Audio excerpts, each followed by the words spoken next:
m'excuser pour le bouton que j'ai ici. Je suis vraiment désolée, ça fait 2 jours que j'essaie de le faire partir, mais il fallait vraiment que je tourne des vidéos ASMR parce que ça faisait longtemps. Donc il y a peu de temps, j'ai acheté ce livre. Donc attendez, je vais vous le montrer. Un livre de Charlotte Bloom. C'est Antichrist Superstar, un livre pour décrypter un album de Marilyn Manson, donc du coup qui porte le même nom. Donc c'est Marilyn Manson face à ses démons. Donc c'est une édition des Cahiers du Rock et il coûte une dizaine d'euros.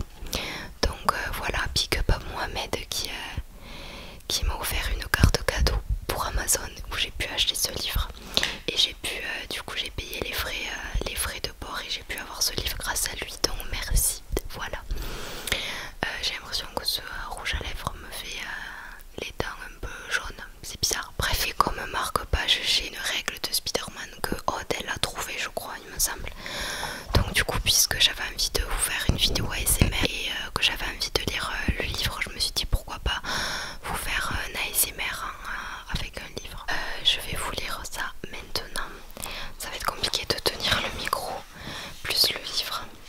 Bref, donc je suis à la page 39. Pour l'instant vous avez raté beaucoup de choses, mais je pense que vous allez comprendre. Cette atmosphère accentue l'attirance naturelle de Manson et de ses musiciens pour l'autodestruction. Ils se vautreront très rapidement dans la drogue et la décadence. Tout ce qui compte pour lui est de rester entouré par les 2 personnes indispensables à son équilibre pour l'album. Twinkie Ramins et Rensnor le produira le disque et l'aidera à écrire certains titres. Ramiez, quant à lui, est véritablement l'alter ego du chanteur. Les 2 sont liés comme 2 frères, partagent tout, parfois même sans avoir besoin de parler. Quand nous avons écrit Antichrist Superstar avec Twinkie, je lui parlais de mes rêves et de ce que je voulais faire en termes de paroles. On se comprenait directement. La musique nous venait naturellement à tous les 2.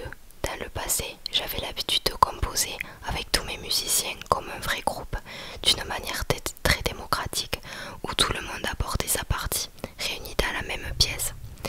Mais cette fois-ci, cela s'est fait surtout entre Twinkie et moi. Nous étions reliés l'un à l'autre. Rensor, quant à lui, est la personne que Manson peut remercier pour sa carrière. Le premier qui a cru en lui et lui a donné la possibilité de réaliser son rêve en le signant dans son label, l'amenant sur sa tournée Self-Destruct Tour et produisant ses albums. Antichrist Superstar devait être l'apogée de leur collaboration. S'ils s'entendaient à la perfection, les 2 hommes sont néanmoins diamétriquement différents. Là où Manson est un faible musicien doté surtout d'une grande imagination, d'une intelligence et d'une culture étendue, Reznor est un génie de la musique qui compose tous les albums. Attention, je change de page.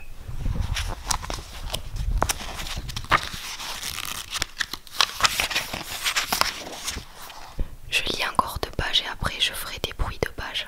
Voilà. Reznor est quelqu'un de droit, de profondément honnête, contrairement à Manson qui, malgré ses certitudes et sa volonté d'atteindre ses buts, est capable de tout, le meilleur comme le pire, pour parvenir à ses fins. Quand 2 personnalités aussi fortes, attirées par le même objectif, mais nécessairement pas par les mêmes moyens d'y atteindre, se rencontrent et comme ici, collaborent, on peut forcément s'attendre à des étincelles. D'autant plus qu'il ne s'agisse que de ces 2-là, il est difficile de ne pas voir qui devient le maître et qui devient l'élève. Or, Manson n'aime pas du tout être l'élève, qui caractérisait ses 2 précédents opus, Portrait of American Family et Smell Like Children. Par contexte, Antichrist Superstar doit être sale, occulte, dérangeant, pas une once de lumière ne doit y pénétrer, pas un rire d'enfant par le Willy Wonka de fortune qu'incarnait Manson ne doit en résulter. La mission de Reznor est de rendre l'Antichrist crédible. Il se dévoue sur ce disque et fait même appel à ses propres collaborateurs. Chris Vrenna, je suis à la page 42. J'ai lu 4 pages. Je sais pas si j'aurais tout mis, mais j'ai pas envie que ça soit trop long. On va faire un truc rigolo.